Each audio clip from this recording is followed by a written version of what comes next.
Welcome in. My name's Jason Priester of the Clemson Insider. Appreciate everybody that's tuned in.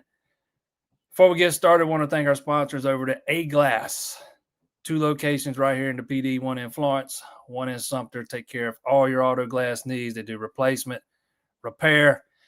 Get yourself a free quote today, myaglass.com. Bye week is behind us. We have a new game this week, and it kind of feels like a now or never situation for this Clemson team. If you're going to do it, you better do it now because, if you go up to Chapel Hill and drop this game, it's going to be hard to kind of reverse that momentum. Want to welcome in another special guest into the fold this week, the queen of the airwaves, Miss Ashby Mixon. I don't know about all that, JP. I'm so excited to be here. Thank you for having me. You're always welcome here, and don't let her fool you. She has become the queen of the airways. Check her out on WCCP every Wednesday night, 7 o'clock, right? 7 o'clock. You got it. 7 p.m. every Wednesday right there on the Roar. So am I on the right path here? Does this kind of feel like a now or never situation with this team to you?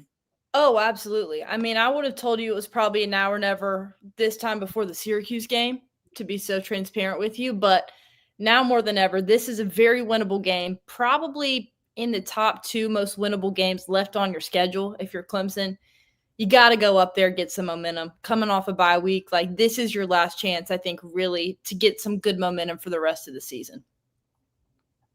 See, I agree. This North Carolina team's a bad football team. But I don't think Syracuse is all that good. I didn't think they were that good before Angeli went down with the Achilles injury. Duke just laid 38 on them. I don't know that that's a good football team. I think North Carolina is definitely worse. I kind of been diving into some of their numbers today, and they're just a bad football team. 70 new players on that roster. But let's jump into a hypothetical. Let's do it. Let's say you go up there Saturday and you still seeing some of the same struggles.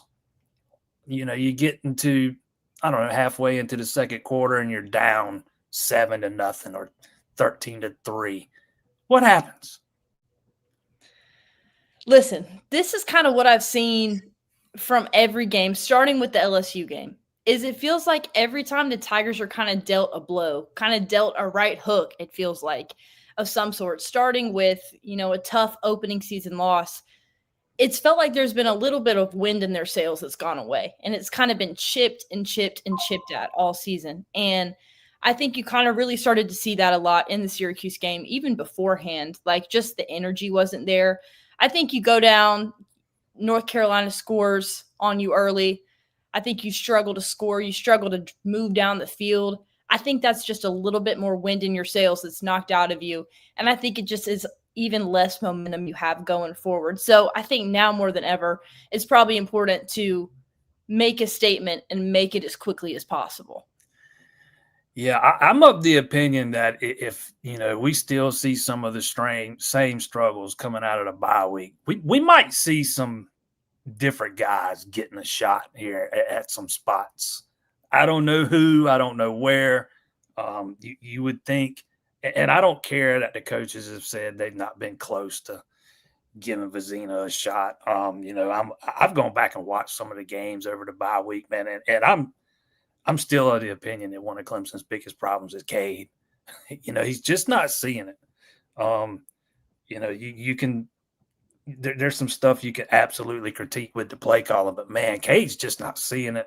There's been guys wide open, and he's getting the ball out very late when he does see them.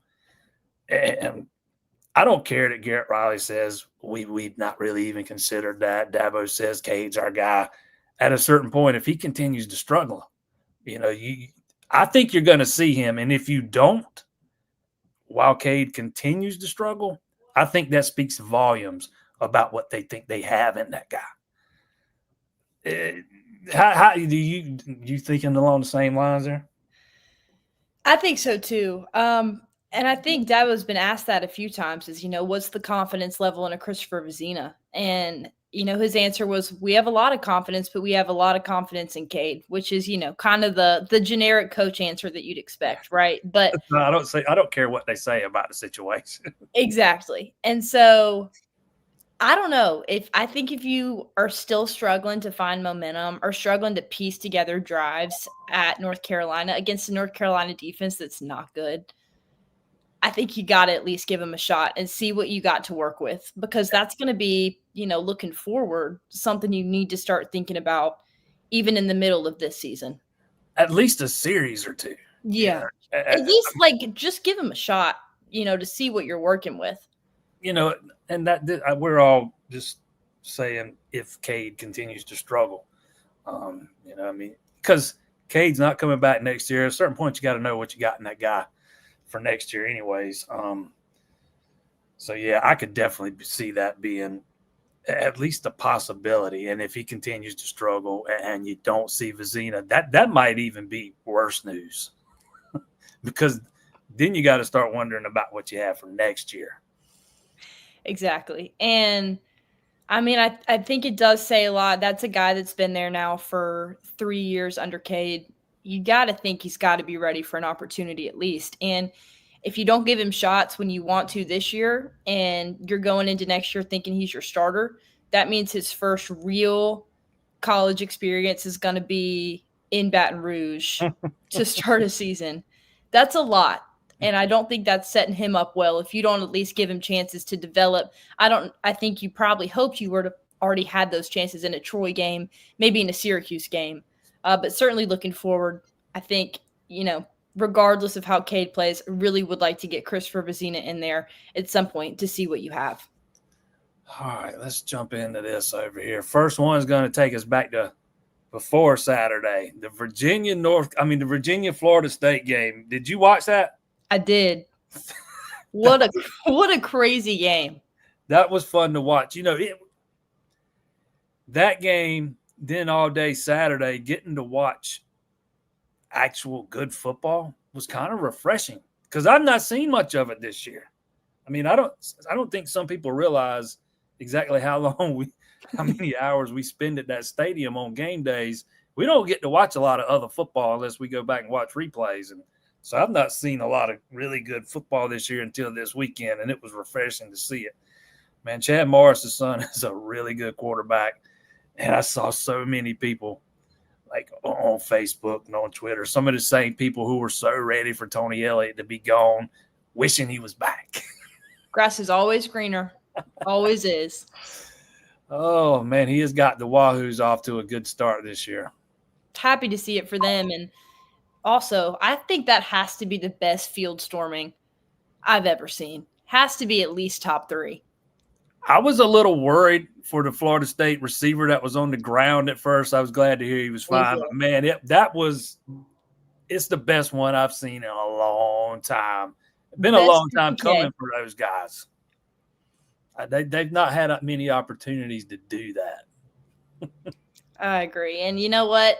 That's $50,000 well spent if you're Virginia, I would say. Watching this team makes me wonder if Wes wasn't a bad defensive coordinator. Look, I don't question what Wes Goodwin's knowledge of the game, and the X's and O's.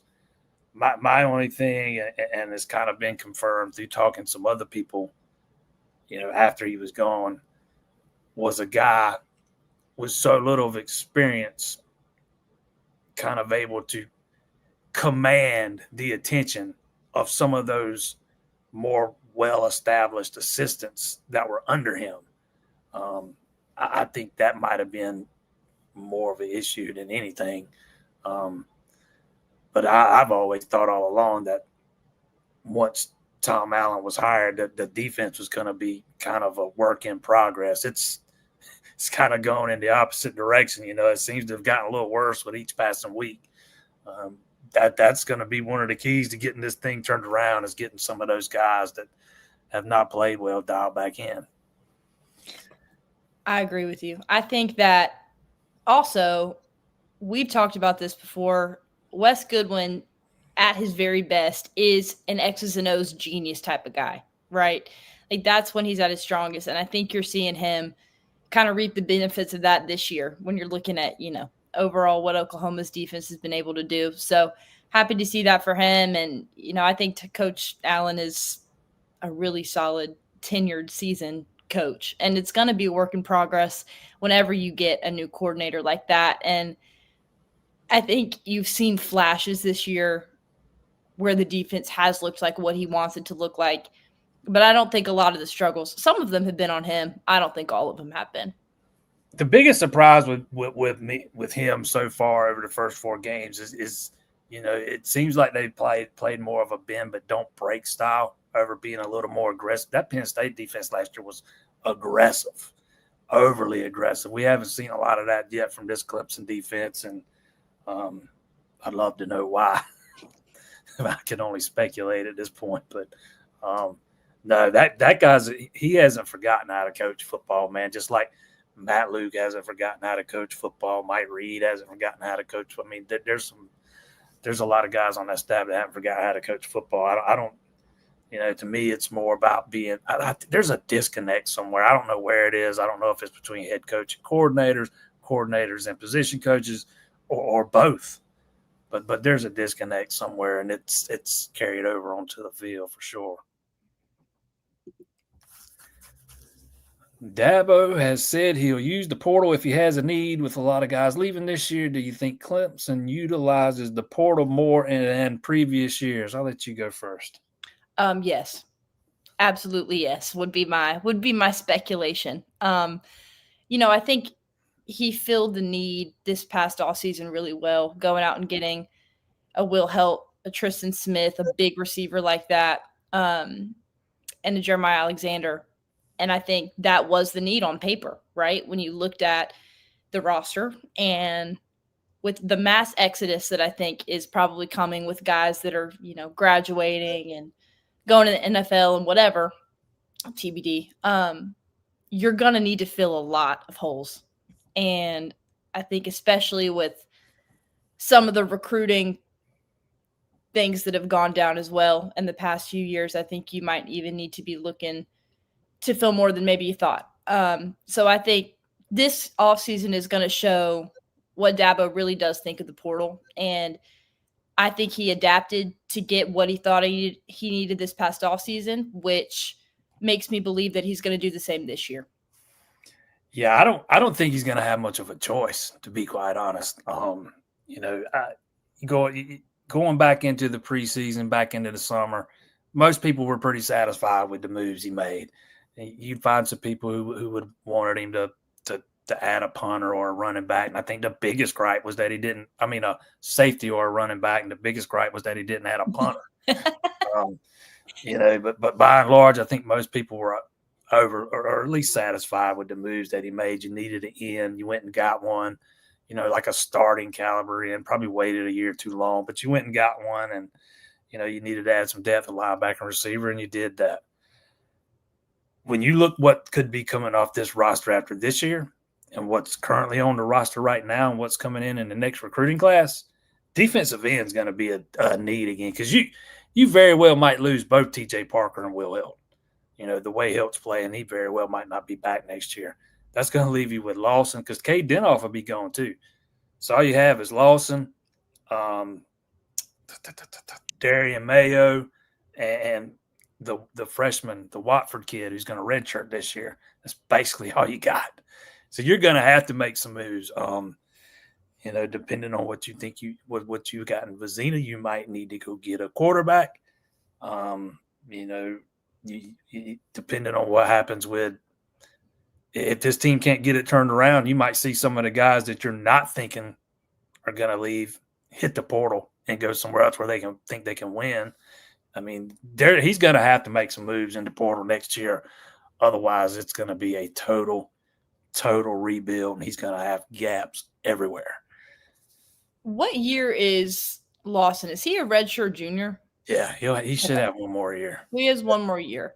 He has been a very pleasant surprise to me this year. I think you've seen him improve drastically. He is so much better against the run this year. I mean, he is making the case that he needs to be out there a lot more. You know, and if he's going to be out there a lot more, one of those other ends have to come off the field. And right now, that would have to be Parker, right?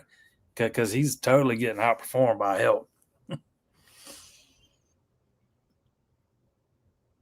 Clemson can still get to the ACC championship. That's going to be hard, man. They needed Georgia. They needed Wake Forest to beat Georgia Tech the other day, and Georgia Tech certainly got bailed out by the refs there, not calling that offsides. That was plain as day. I actually loved Wake Forest going for 2 and trying to win it because I didn't think they were going to win it any other way. I didn't either. It didn't work, but man, golly, that was a gutsy call. Love the call. So did I. I didn't think they'd have won it in the second or third overtime, but you're going to need a team like Georgia Tech to lose 2-3 times unless you get some crazy 3 or 4-way tie. And I still don't know that Clemson would get in on one of those tiebreakers. So you're going to need Georgia Tech to lose 3 times, a Miami to lose 2 or 3 times, Florida State to lose another time. I don't know, man. That's going to be it's not impossible. We've seen the ACC get crazier than that before, but that's going to be some tough sledding. Well, here's the thing, first and foremost, because I was doing this in my head yesterday too. I was like, all right, Georgia Tech needs to lose 3 times, FSU 1. And then I was thinking about it, and I was like, well, Clemson needs to beat UNC to start. I wrote that last week. They don't Not need to be that person. They don't need to be even talking about ACC championship. That needs to be out of the vocabulary. You hadn't won an ACC game yet. We gotta start at square one. They've only beaten like one Power 5, Power 4 team since last October. I mean, that's kind of mind-numbing. Matter of fact, North Carolina hasn't beaten one all year either. This is the teams winless against Power 4 competition. They are combined 0 for 5. So far this season, it is Battle of the Bums right here. And, I saw the whole thing about the biggest storylines coming up in, college football this weekend. And if you had told me at the beginning of August that the Dabo Belichick thing wouldn't even be a storyline really this weekend, that's crazy. Nobody would have believed it. That's crazy. Because that was a lot of the talk back in Charlotte at the kickoff, particularly the day that Clemson and North Carolina was there. But that crickets at this point. Those have been 2 bad football teams.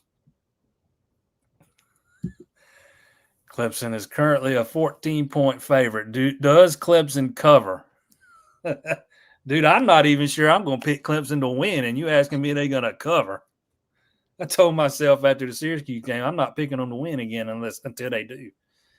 But this North Carolina team's so bad, I don't know. I definitely not. No, I'm not. I wouldn't bet on them to cover. You couldn't pay me to bet on them to cover. Absolutely not. This will probably be the time they do it, but I surely wouldn't predict it. Yeah, when I saw that Clemson was favored to beat Syracuse by 17, that was an immediate red flag to me. It's like, oh goodness. I'm a little gun shy, but the point spread the past 2 games has been hard to wrap my mind around. When I saw the number open against Syracuse at 13.5 or whatever it was, I'm like, have they even watched Clemson play this year? And then the same thing for North Carolina, and this one's on the road, no less. Probably be in a half-empty stadium, but on the road anyway, and still. Man, it says Syracuse is good. Yeah, I'm of a different opinion. They got a decent offense, man. If Angeli was healthy and those wideouts, but they couldn't run the ball on UConn, man, and they ran it down Clemson's throat. I don't think their defense is all that good. I thought they were going to be, I don't know, middle of the pack ACC this year with a healthy quarterback. Yeah, they allowed 24 points to Colgate. I don't think their defense was ever talked about as one of the, upper echelon of the ACC or college football. And at times Clemson made it look like it was, for sure. I do think I really did like their quarterback. Mr. Peanut Butter and Jelly himself. I was really sad to see him hear Yeah, that from that him. But sucked. even then, like, that's a very beatable team. I know they had a bunch of energy coming into Clemson, never beat them in Death Valley, all of that. But I'm still of the opinion that that's a game that Clemson was the better team, and it really did not look like it in that I day. don't know. Syracuse had all the energy pregame. I mean, Clemson didn't even have any energy coming down the hill. I mean, it was just, and then you had the long. It's like that meme going around about Clemson's had more weather delays than wins this year. I mean, it's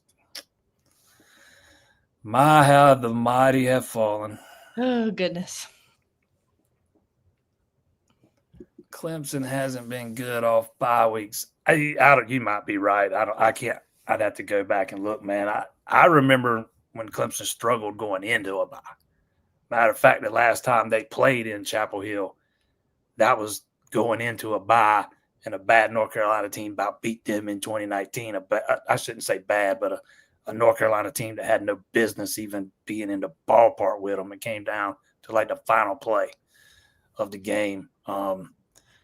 There's been some other examples of them not playing well heading into a bye week, but I had to take your word for it on the coming out of the bye. I remember it more so going into the bye. What you remember anything about being bad coming off bye weeks? I want to say the Louisville game last year was off a bye week, wasn't it? I think it was. I think it was, because I remember thinking to myself, I hope they don't come out flat after the bye, and it immediately was like no energy, like kind of similar to how it felt pregame at the Syracuse game. And I remember I've been scared of bye weeks for a little bit now, but at this point in time, I think it can do nothing but good. So if there was ever a time to get new momentum, it's nothing like 2 weeks off. Yep, Louisville was coming off a bye.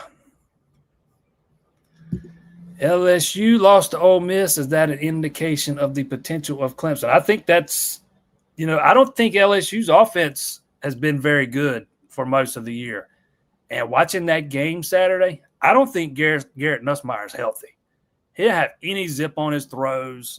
I don't know how far that goes back because I hadn't seen him play since the Clemson game until Saturday. I didn't even watch all of that one. I just saw a little bit of it and some highlights. He didn't look like his usual self. And he was asked about it post game, and he said he wasn't addressing his health, which is a big red flag to me. Brian Kelly said there's nothing wrong with him. Not that he was going to say anything, but their offense hasn't been all that. If you just look at the numbers and some of the production all season long, that might be a part of why Clemson was able to hold them to 17. Oh, yeah. I totally agree with you. And I think anytime a player starts a press conference, before even a question is asked and says, just FYI, I'm not talking about my health, and then your head coach is saying you're feeling great, like that, something's iffy, right? But regardless of that, yeah, their offense in no way has been what it was talked about being ahead of the season, similar to Clemson. I think, a little bit more quietly, you've seen Garrett Nussmeier kind of slip off of the Heisman watch list and all that kind of stuff. Like, it's been less dramatic than Clemson since they've been winning, but he doesn't have the same zip on the ball. They don't have the same kind of production that they've had in the last few years, and that's been covered up because their defense has been really solid so far up until this Ole Miss game when, Lane Kiffin kind of put on a coaching masterclass to take down other Tigers. Let's remember that Ole Miss team's pretty dang good. That quarterback, that Chambliss kid, he might very well be in New York come the end of the season when it's time to hand out the Heisman. He's thrown for like 300 yards in 3 straight weeks. He's been pretty dang good. So that's not a bad team they've got there. Mm-mm.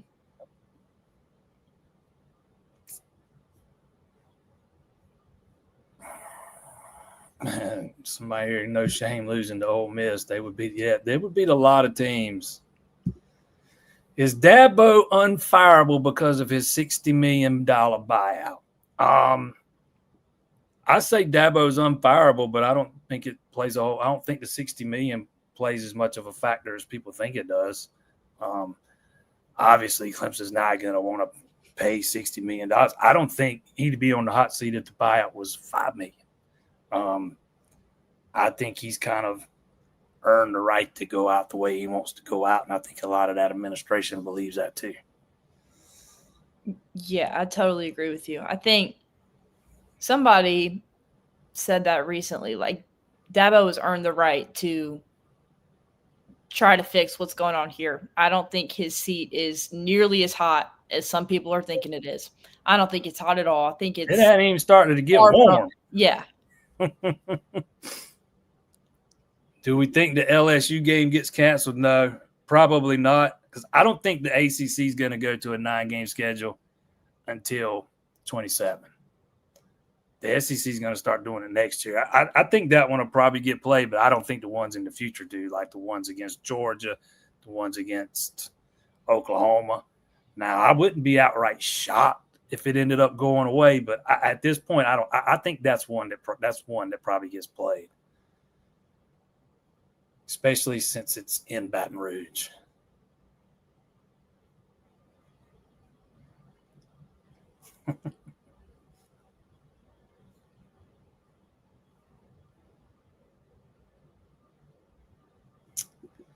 No way Chris Vizina gets a shot.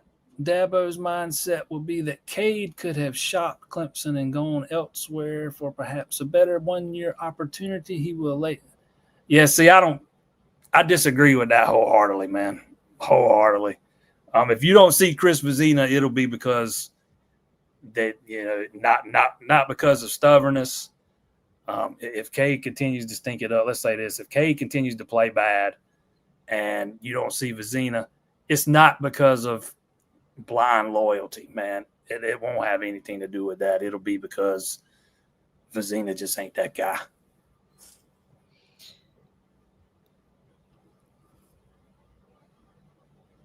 See, I tend to lean towards this is me right here. We knew it would be a learning curve from West to Allen, but the execution and players out of position has not been fixed. That's on players. That's my thing, man. When do we start putting the responsibility of this at the feet of the players?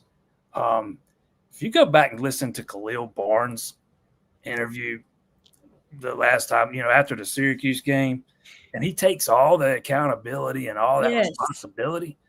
I mean, that was so refreshing to hear.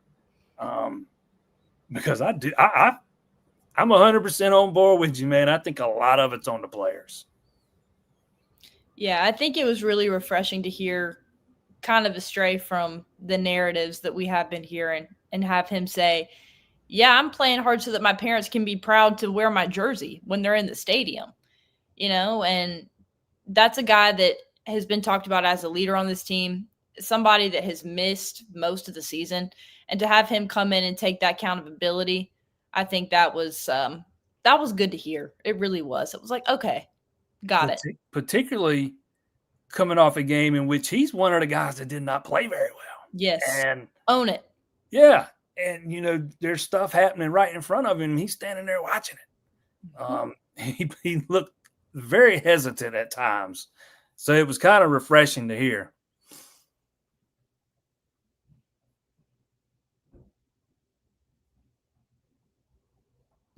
Is there anything worth playing for? How about pride? How about not to get your teeth kicked in? Mm-hmm. How about play for a little bit of pride, man? Some of these other teams that are already out of the playoff race, they're still playing for pride. They haven't mailed it in. Why's it got to be any different at Clemson? And momentum. Like, at this point, you think about the 2023 season when they were 4-4. That could have gotten away from you really quick. And you end up with great momentum. You go down, you win the Gator Bowl, and then you're set up for a nice season the next year, right? Because nobody's going in talking about, I don't know, how they tanked.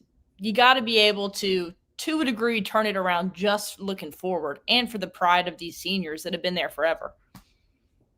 Totally agree. You don't want to go. You don't want to go 3-9 or whatever, or 4-7 or 4 whatever. You want to leave a little bit of positive momentum going into next season. Particularly with everything that's supposed to come off of the roster after this year. Let's say expected to come off the roster after this year.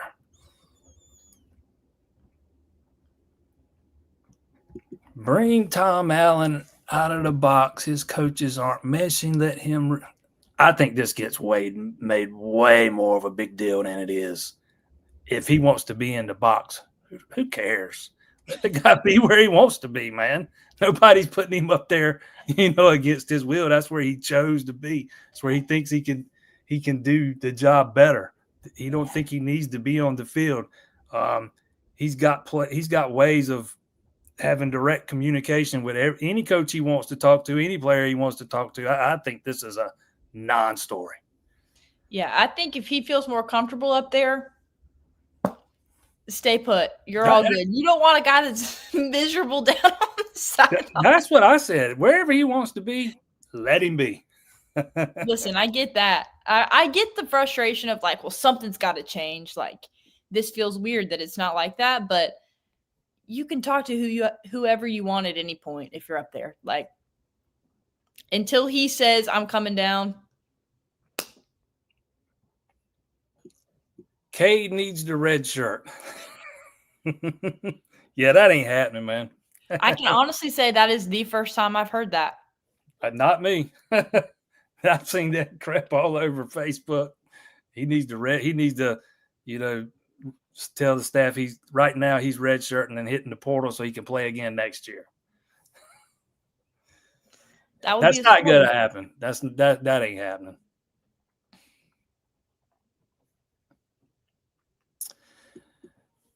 The back end is why Clemson can't be more aggressive. The DBs are getting toasted. They have at times, absolutely. Not only just toasted in the passing game. I thought Terrell played a lot better Saturday, or against Syracuse, should I say. But Hampton certainly did not.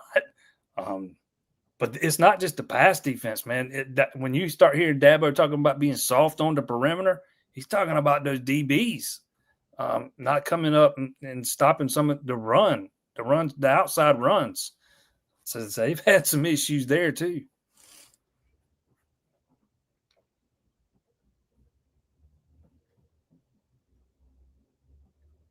Here's another good point. Team has two things to let. I think they got more than two, but he says to ruin another team chances like FSU and have the seniors to save their NFL stock. Did you see some of the latest mock drafts? Cade's afterthought after being talked about being a first round pick. I mean, at times like a top 5, top 10 guy. Yeah, the season. I thought it was insane to start with, but I think he was the 7th round pick, the one I saw today or yesterday. Yeah, I think Peter Woods was only the only Clemson player projected to go in the first round. Parker's falling out. Well, I saw a couple last week that had Peter Woods at 3 or 4, TJ Parker at 9, Avion Terrell in the first round still.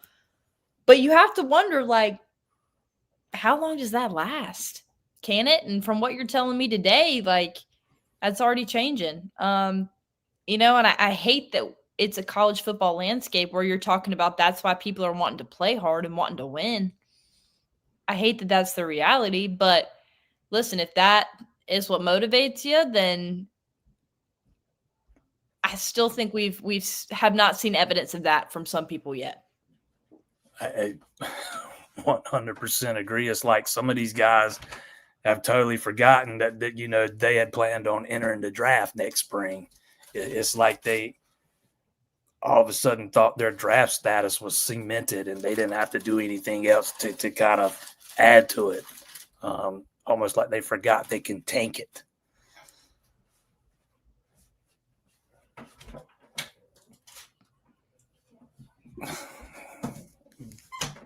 Got to beat South Carolina too. I guess that's one of the other reasons to keep playing for this year. Look, that South Carolina team's not been very good either. I said it last time. I said it last week, man. I am not a big fan of Mike Shula turning Lenore Sellers into a pro-style pocket passer. That is just That's not who he is. Yeah, JP, you've watched him play for years and years at this point. What have been your thoughts on that whole offense this season? And what do you think the rationale is behind trying to switch up who he is? Yeah, I don't know. I'd love to know the thought process behind that. He needs an offensive coordinator more in the mold of a Gus Malzahn. Somebody that's going to spread it out and cut him loose and not handcuff him to the pocket. I have not been, I thought they were a little overrated going into the season regardless. I thought they had questions up front. Their wide receiver room's very young, outside of the Harbor kid who just started playing football full-time in the offseason. They lost 30-something seniors off that team last year, a lot of them off of that defense that was so good. All that was going to be hard to replace. I thought next year might have been the year that they could have been really good. But it's been hard to watch because he did not run this kind of pro-style offense in high school. It was more of a spread them out and, let him do what he does, get him out on the perimeter some, let him throw on the run and let him make some plays with his legs. But he's not – they're not using him a whole lot in the running game from what I've seen so far. I didn't watch the game against Kentucky the other night, but I watched the one against Vanderbilt. Was that the one he got hurt? Well, he got hurt in one of them and left. But they just haven't he got hurt in one game, and then when he came back, I didn't figure they'd run him a lot because he had gotten a concussion in the game before. But even before that, they haven't run him a whole heck of a lot. Mm-hmm. I hate it. Yeah, I think that's a winnable game for the Tigers right now. At least it looks to be. Is it baseball season yet? Football started this weekend, man. They were having scrimmages over the weekend.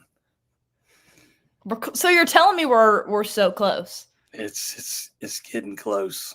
It is getting close.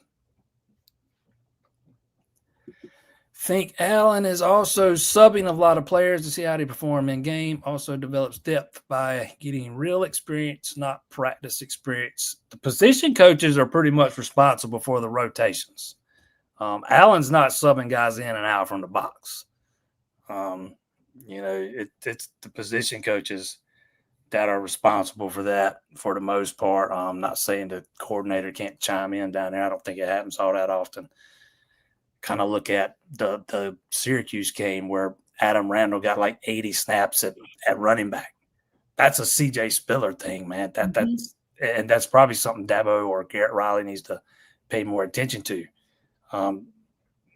Easy, Gideon Davidson. I think they got a couple of snaps apiece while Randall's out there playing 80-something. You get that guy hurt, you're going to be in a world of trouble. You better start figuring out a way to rest him a little bit more and getting some of those other guys more involved because, I thought for sure they had learned their lesson last year about having only one back they could rely on. Seems they haven't. I was wrong. And I think Gideon Davidson especially, that's a guy you want to keep around and develop. I think he is so talented, has potential to be a really good player at Clemson. You got to give him reps if you want him to be a player at Clemson. And if you want him to stick around. That's what I'm saying. If you want him to be a player at Clemson going forward. Yeah, I mean, you got to give that guy more opportunities, man, or otherwise he's going to go look for them somewhere else. I mean, granted, Adam Randall's going to be going next year. The job's going to be wide open. It'll probably be his, but why even take or risk the possibility of taking him off? Mm-hmm. Especially when you're 1-3. I think the last thing you can do at this point is get Adam Randall hurt. I don't know why you'd put him in a position to take that many snaps as a guy that's a brand new to being a running back, period. Like, that's a lot for anybody, That's a ton that for Phil Maffa last year, as we saw, for Will Shipley. And, Adam, I thought, has been doing a really awesome job. I think above what was expected of him. But that doesn't mean you can just run him, or not even run him, but just have him in the game the whole time. Yeah, I'm of the opinion they need to give him a few more carries. Yes, when snaps. He's in the game. Yeah, but less snaps. The point, the running game's got to be more of a point of emphasis. That's been my major gripe with the offense this season, is totally abandoning it against LSU, not using it until the second half against Troy, a G5 team that you're not just running right over.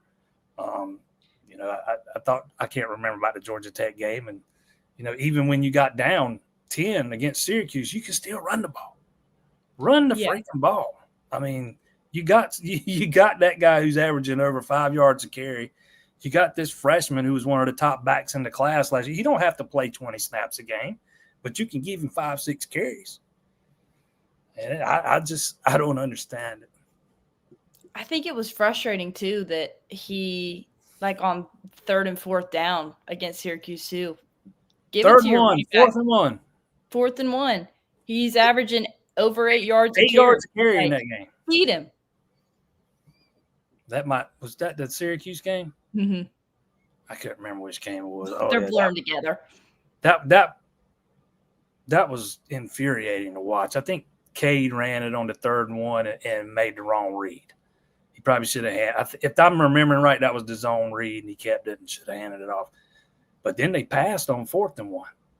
I mean, you got that guy back there. It's 4th and 1. He's averaging 8 yards a carry. Yeah, infuriating. Do you think the fire Dabo talk is warranted? No. No.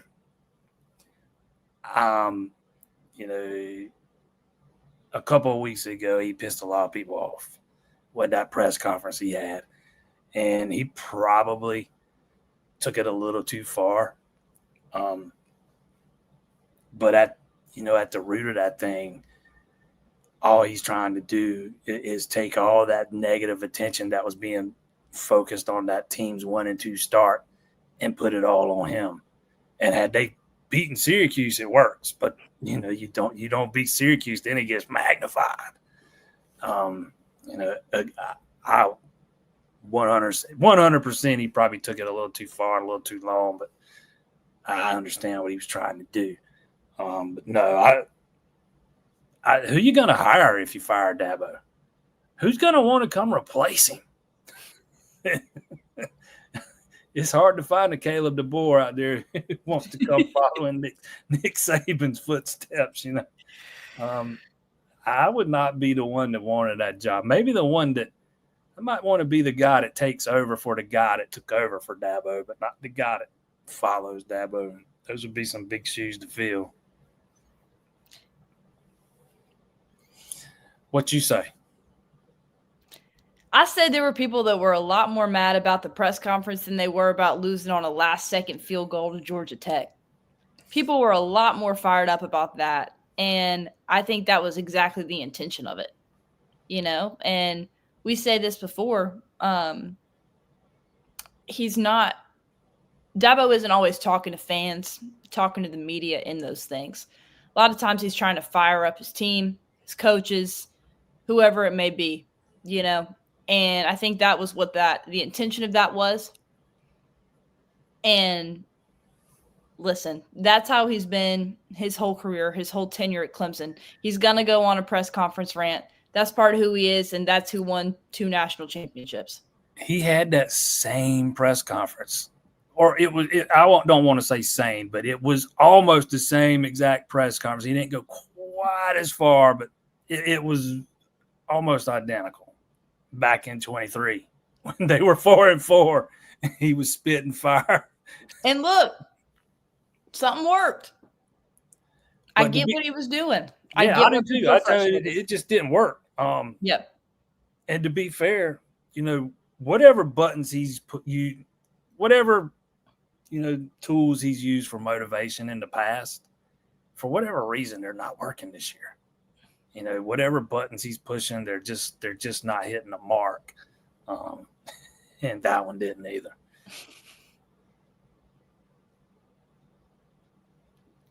Do we have the organization yet to recruit the portal? Yeah. You got a general manager, you got a director of scouting who who is and I know a lot of people thought Jordan Sorrells was not qualified to be the GM. I think he probably, or at least he should have put a lot of that talk to rest, last year, keeping that roster intact. I don't care what they're doing this year. That was a hell of a job to do that. But then you got Kevin Kelly, who you brought in from the NFL.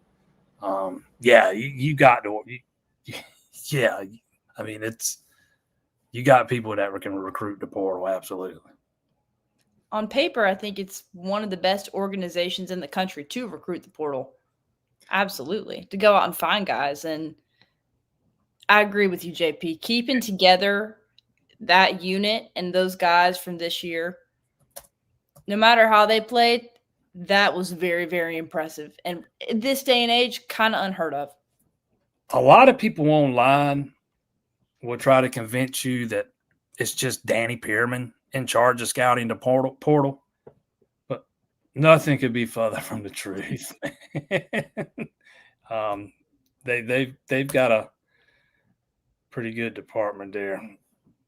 And Kevin Kelly's exact title was Director of Player Evaluation and Acquisition.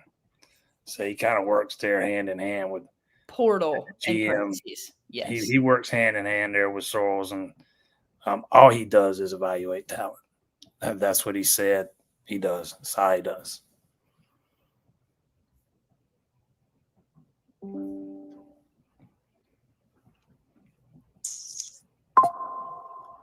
I'm definitely going to let Ashby take this one. Good place to eat. Are you that familiar with Greenville? I'm not. You know what? With my limited Greenville experience, Tupelo Honey's always good. Let me think. I went to a place called, I think it was called Seven this summer. It was really good there. But we might be two of the most unqualified people on this live stream to talk about Greenville restaurants. So to all the Greenville natives, I'm so sorry to let you down. Yeah, I've spent very little time in Greenville. And when I do, it's usually at the falls there downtown. There you go. Or at Floor Field. There we go.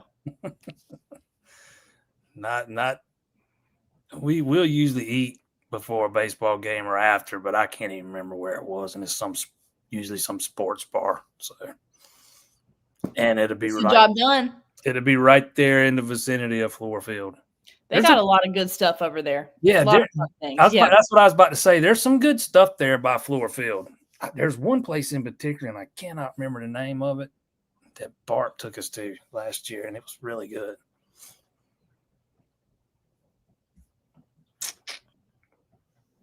Have fun at the haunted house, though. Yeah. Golly, it don't even feel like it's fixing to be October. Started the downhill slide when Dabo stopped carrying his laminated menu.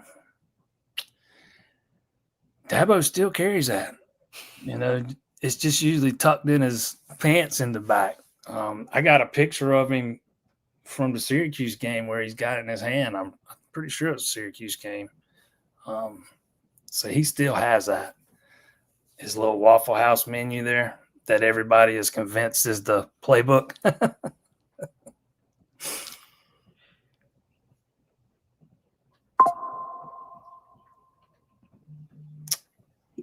All right, I'm giving you this one. Does Clemson win 6 games and make a bowl game? Let me say this. I would be shocked if Clemson did not make a bowl game, if they did not turn it around and make it to a bowl game. I think at some point in time, it's going to click at least a little bit more. Looking at some of these games left on the schedule, some of them look tough. I think you're going to at least get to 6 wins. I would be shocked if they did not. Now, many above that, I'm not sure. I don't know if you get above 7 at this point. But I don't know. Your ceiling, I can't look towards a high ceiling after what I've seen so far. But I don't think a Dabo Swinney team, I don't think a team with this amount of seniors, guys that have been in this situation, not this situation, but a rocky start before, I don't think they let it get that far gone. I really don't. And I think, again, that starts with a win this weekend. I don't know what to think of this team, man. I would not bet money on 6 wins right now. Really? Absolutely not. I Okay. don't trust them anymore. Who do you see as wins at this point, or do you? I mean, you should beat North Carolina. Yes. You should beat Furman. Yes. On paper, you should beat South Carolina, but you got to go there. I just, you should beat Boston College. You should beat Boston College. They're not very good either. I certainly wouldn't pick them to beat Louisville. I don't know that I'm picking them to beat South Carolina at this point on the road. Like I said earlier, I told myself after the Syracuse game, I was not picking them to win again until they actually won. But seeing as it's North Carolina, I'm probably going to have to. I'm trying to pull. I want to pull up the schedule real quick. I got the schedule right here. All right, I got it too.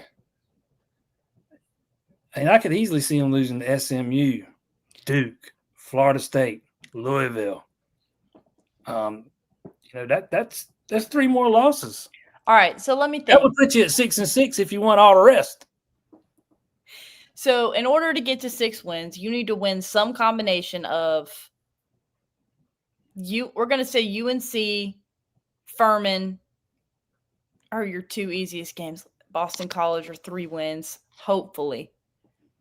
So then you got to win at least one of those tougher games to get to a bowl game, essentially, at this point. And I think getting to a bowl game is important because you're going to have a lot of guys opt out, but a lot of the guys that don't opt out or be the younger guys that are going to be there next year. You get to play them and see what they've got, and they get the extra practices and stuff. But in today's day and age, like, guys aren't playing for the Beats headphones they get at a bowl game. Like, that's not why a bowl game is fun anymore. It's fun to see, all right, who's up next? Who is going to be able to step in, and what does Clemson need in the portal? That's when you're really, really going to know, I think. Right now, I have a hard time seeing this team go 6-6, but I reserve the right to change my mind after this Saturday. I think so much of that is going to depend on what happens Saturday. If we see more of the same Saturday, it's going to be a long year because, like the title says, it's kind of now or never. If you don't turn it around now on the bye week, it's going to be hard to do it at a different point later down the road. You might beat North Carolina and look like crap. You might go up to BC and beat them and look like crap. But you're not going to beat SMU looking like crap. You might very well not beat Duke looking like crap. Although I don't know how good they are either. Florida State's probably not as good as people thought when they got beat by Alabama. Although the way Clemson defends the run with that quarterback they've got, I don't know how they'd stop him. You got to go to Louisville on a Friday night. I don't know, man. A lot of my feelings on that subject are going to be dictated by what happens Saturday. So ask me again on next show, and I'll give you a better answer. But I just don't know right now.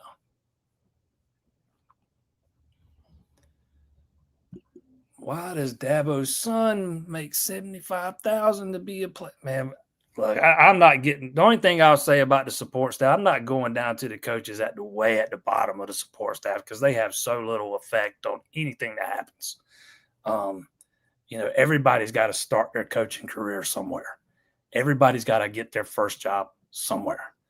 Now, if you want to make the argument that Clemson support staff might be a little bit too big and, maybe too many chefs in the kitchen, I'll listen. I might even buy into it a little bit. But, man, I just – those guys at the bottom of the totem pole on that support staff, they have so little effect on the actual play on the field, man. I don't have a big problem with that. How about you? Yeah, I was going to plead the fifth on that one. But, yeah, I think I agree with you, JP. I understand the argument there. However, I think that is the least of the internal concerns going on. I really do. I think that a disconnect between coordinators and position coaches, coordinators and players, I think that's what you need to be talking about, looking at as a problem. I think this is a thing that is not specific, to Clemson. And yeah, I don't think that's the majority of my concerns right now. Yeah, I don't care who's anywhere near that. I don't care about who's at the bottom of the list on the total or the bottom of the totem pole on the support staff. To me, that just has so little impact on what goes on. Tate Reynolds have a chance of early playing time. Tate Reynolds is hurt, has not really played since the first game of his season. I think he's thrown like 5 passes all year long or something like that. So that is going to put a big hamper on that big jump everybody wanted to see him take during his senior season in high school. And even still, he might not have been ready day one once he got to campus. But my answer to that would be very unlikely. If you hold on 1 second, I will tell you exactly what he's done so far this season.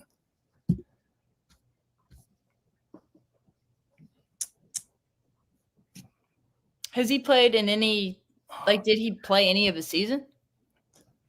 Yeah, I think he must have got hurt in the first game. Okay. Crap, it pulled up the wrong Queen Creek. Let's see. He's in Arizona, not Texas. Because I just looked at this yesterday, and now I cannot remember what it said. He's played in one game. He's attempted 9 passes. He's 8 of 9 for 96 yards. So, I mean, he got hurt in the first game and has not returned. And I don't know what the injury is. And if, let's say Garrett Riley's not back next season, maybe Tate's not coming. I tend to think that if Vizina's not ready to roll, you got to go hit the portal. I mean, that's a no-brainer. Yeah, Vizina is the guy to take over if there's one in that locker room. And if you don't feel like he's the guy, I don't think anybody else in there is. I think you got to go look around. Got to use your, what did you say his title was? Director of Player Acquisition. Got to put him to work. Yep. I'm of the opinion Clemson's gonna have to do some work in the portal next year. Yes, it is very hard to believe some of these players are letting their draft stock slip this way. Matter of fact, I asked Brandon Ford about this last time he was on here, if he thought that maybe some players who were projected to be first rounders maybe, played a little cautious, scared of getting hurt. And he wasn't buying into that. And then I even asked him about maybe it seeping in subconsciously. He wasn't buying into that either. He used Daquan Barrows as an example. But, some of these mock drafts that are coming out, and, I don't know how much stock you can put in the mock drafts, man, but these guys see them. You would think that would be serve as some kind of motivation. Absolutely. It's just so, and like I said this earlier, it's crazy to me that that's your, the biggest motivator that you're talking about these days. But if that's not going to do it, what is? I don't understand. And I agree with what you said earlier about some of these guys feel like they had it cemented before the season, right? And some of them, it appears that they're going to wake up in 10 years from now and not really care how this year went for Clemson. And some of them, it feels like they are going to be hurting over this for a while. And I think it's pretty easy to see the difference between the two. But some of those guys that seem like they aren't hurt about this, you think you'd be hurt about not making money come draft night. Absolutely. It's got to be a motivating factor because some of these guys are on the hook to lose a lot of money. between now and the end of the season, or even make themselves a lot of money. Yeah, I don't know. I don't know what's going on there. Yes, Clemson lost the defensive end commitment, kind of been in the works for a few weeks now, going back to early in the season. He was at Clemson for the LSU game.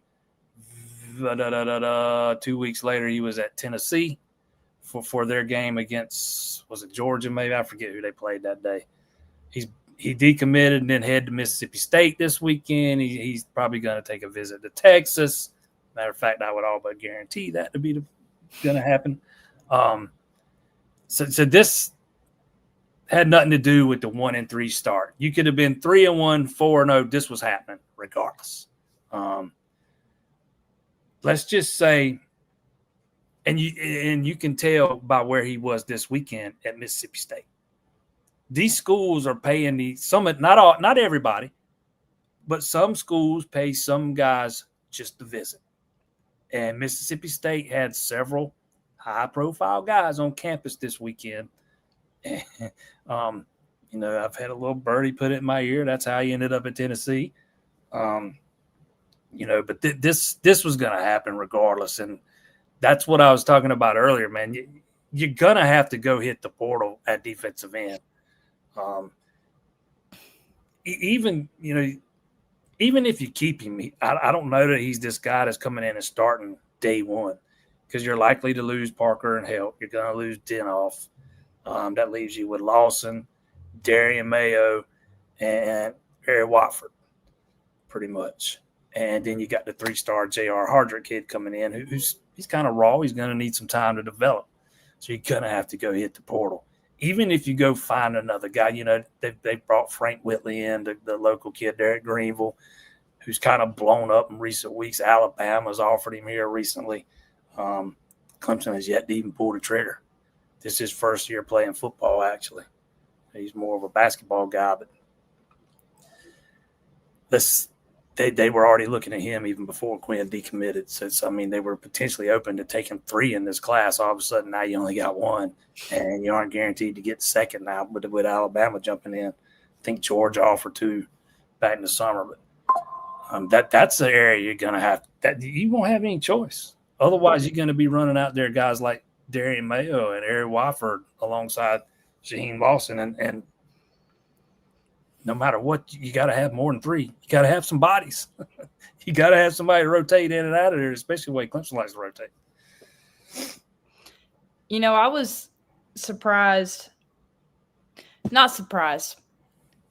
It was interesting to me because I think that's got to be one of the first guys in a minute that you've seen actively going on visits while hard committed to Clemson.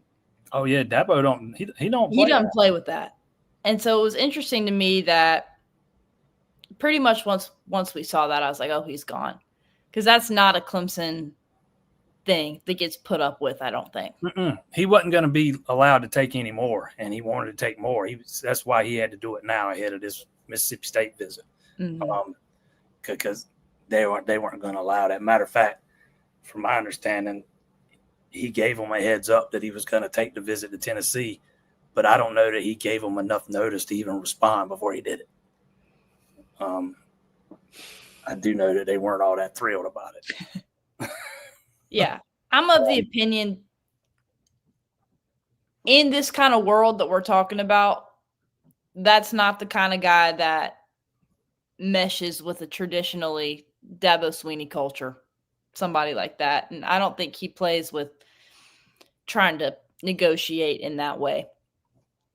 The way this thing went down, I haven't really talked to anybody about it since it happened. I got to get some more info on it, but it kind of has the vibes of the agent wanting to shop his guy around to better offers. There's our boy Brandon right there. Hey, I'll be in Chapel Hill too. Matter of fact, I've been waiting 2 weeks to get my approval. I finally got it tonight. It's kind of a little late. Watching his 2 ball coaches battle it out. Brandon still got confidence they're going to turn it around starting this week. Says Clemson's going to fix the miscues, the inconsistency, and everyone wondering and don't know coaches coach and players play. You do not have to drive that home with me. Been ringing that horn for a while now.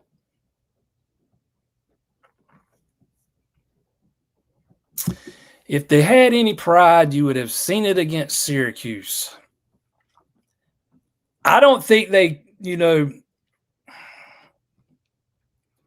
I hate to go as far as saying it's an effort thing, although I have seen some questionable effort at times.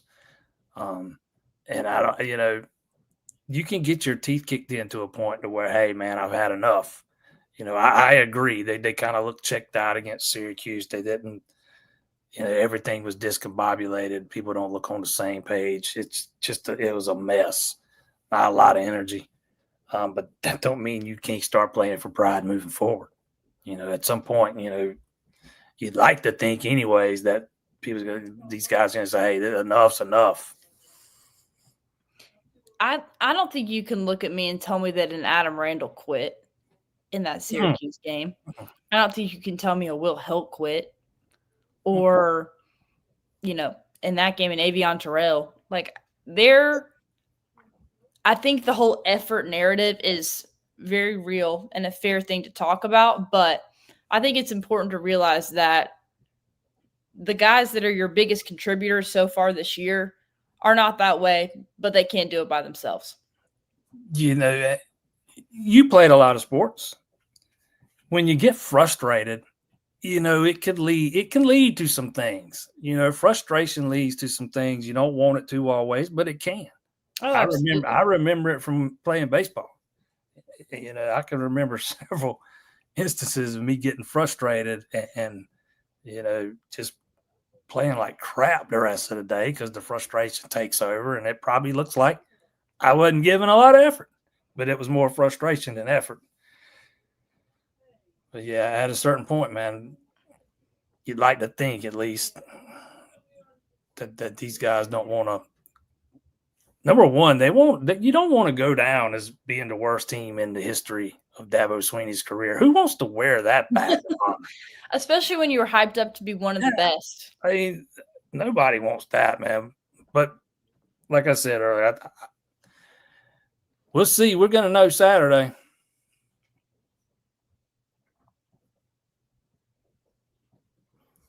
All right, we are running over here.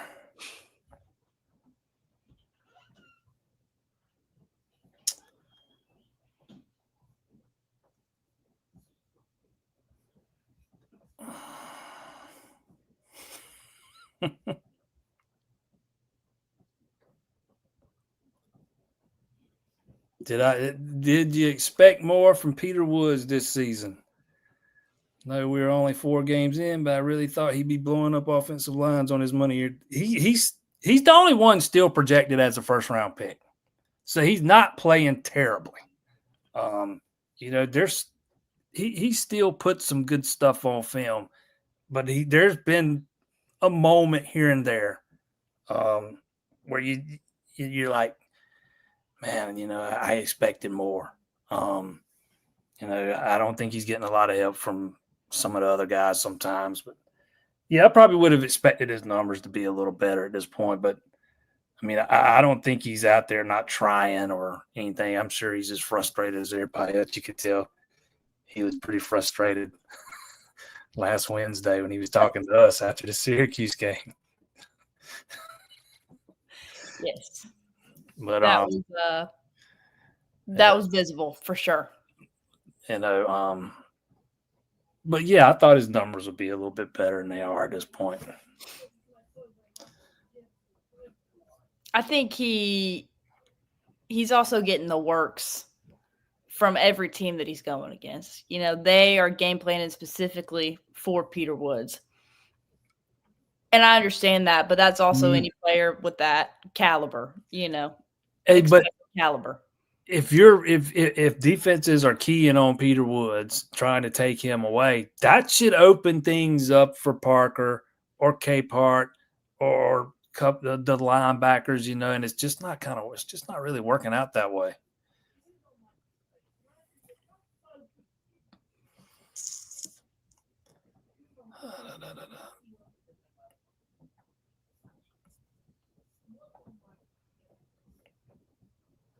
I'm gonna make sure I didn't miss anything here.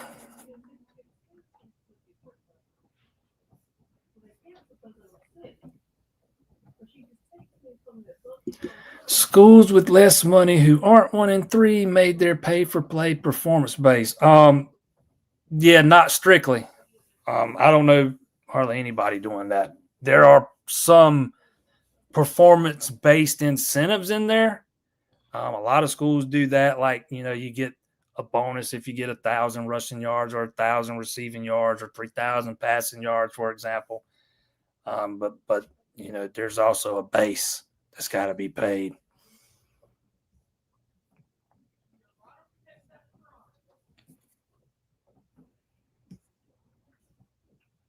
See, this is the narrative I get tired of hearing. Dabo would rather go 0-12 with all his high school kids than 12-0 with a transfer recruit. Then why did he go out and sign Will Help? You're going to have to explain that to me. I mean, he has said at least 3 times now that if he were, you know, starting over at a new school, he'd build his roster through the portal. We'll find out exactly what his philosophy on that's going to be over the offseason, because there's going to be some gaps and stuff that he's going to have to address in the portal. But yeah, I don't buy into that at all. How about you? Again, I don't think anybody was complaining about Dabo's, you know, need to adapt a few months ago after you went and got a help and kid from Alabama and Tristan Smith. Nobody was complaining about him not adapting now, except for the punter, which Jack Smith's been great. It's a little bit of revisionist history of the people saying that. Yes. The problem with this team is there's not enough portal players on it. There was no complaint of that a few months ago. And, you know, he's loyal to his high school guys. And I think that's something that's attractive to high school recruits in today's day and age. But I don't think that means he's against the portal. And I also don't think he's a guy that likes to be 1-3 and likes to lose. And if he thinks that's what it's going to need to take, we're sitting here saying that's probably going to need to happen with a bunch of guys leaving. I think they're going to hit the portal. Ditto. Why his motivation techniques haven't worked this group is NIL. Yeah, I don't know if I buy that either. You know, none of these other schools are having problems getting their teams motivated, and they're making money too. See, this is one of it. It's never the players, man. It's always the coaches. I have no idea who he's talking about here, but I'm tired of hearing his accomplishments show me. Hey, man, at a certain point, the players have got to go out and do it, bro.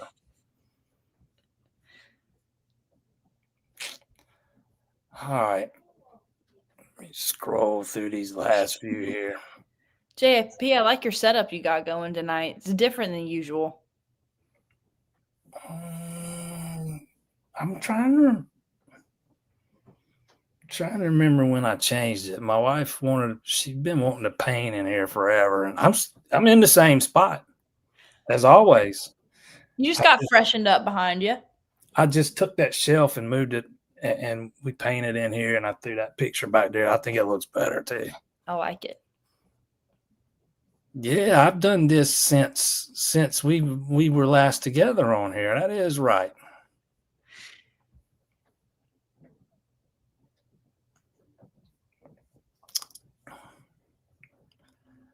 My man wants to know if you can call plays. This is my formal application. If anybody would like to take me on, just looking for a chance. Here's something else that Rumpf has had too many blue chip decommits. And ain't none of them been about him. None of them. They all been about money. And how much money Clemson's willing to pay a high school guy, you know, or a high school recruit coming straight out of high school. That's usually Dabo's call, not the position coach's call. recruiting's a different game now than it was just 5 years ago. Yeah, you're not going to have – I don't know. I just don't think – to the point about Dabo and high school guys, like he would rather give that money to somebody that is accomplished and has proven himself rather than, paying a kid to come for a visit or giving it to a high school kid. I don't think that aligns with what parts of this new world he agrees with. Oh, no, I don't think you'll ever see Clemson paying guys just to come visit. No. Why am I saying Help might not be back? Because he's a junior and he'll be eligible for the draft this year. And you watch a Clemson game and tell me who you think looks the most ready for the draft. All right, let's be perfectly clear here, man. I don't think anything's going to magically change after the bye week. I just don't think this team's playing up to its potential. And if they could get closer to playing to their potential, I might change my outlook on the rest of the season. As we sit here today, I would not pick Clemson to finish 6-6. So I'm not suggesting anything's going to magically change. Let's clear that up right now.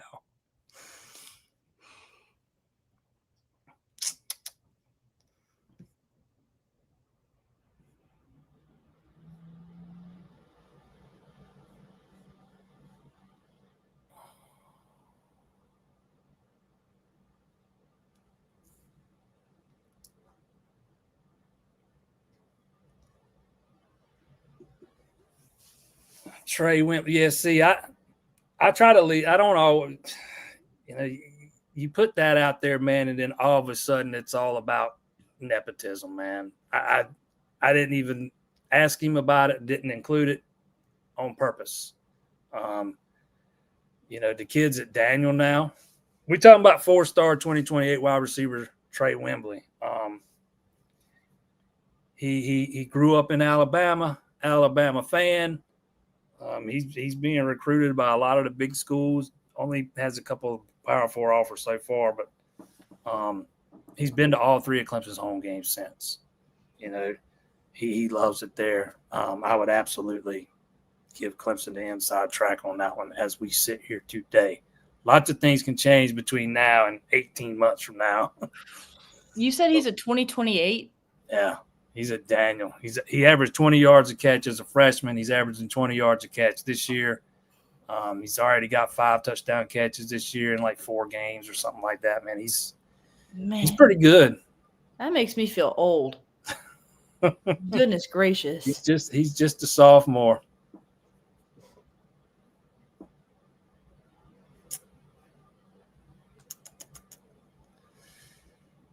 Oh, all right.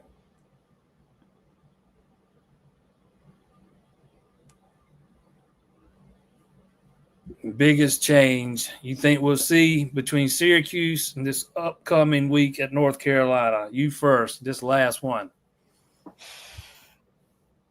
I think Garrett Riley said a lot in his press conference. And again, this is just him talking right afterwards, a couple days, but he did say we would like to get Gideon and Easy and those guys more snaps. I can anticipate that coming. I think especially with how Adam has played so much so far. Would like to see him get more carries. Would like to see other guys get more snaps. I think especially with a struggling quarterback, if Cade does not lighten it up, that's your easiest way to get it going. So you don't feel like you have to be in tempo the whole time. You have to be able to feel like, all right, we can slow this down, run the ball, do what's working, and then get him rest and get other guys opportunities. I'd like to see more of an emphasis on running the ball. Yes. Getting those younger backs some touches.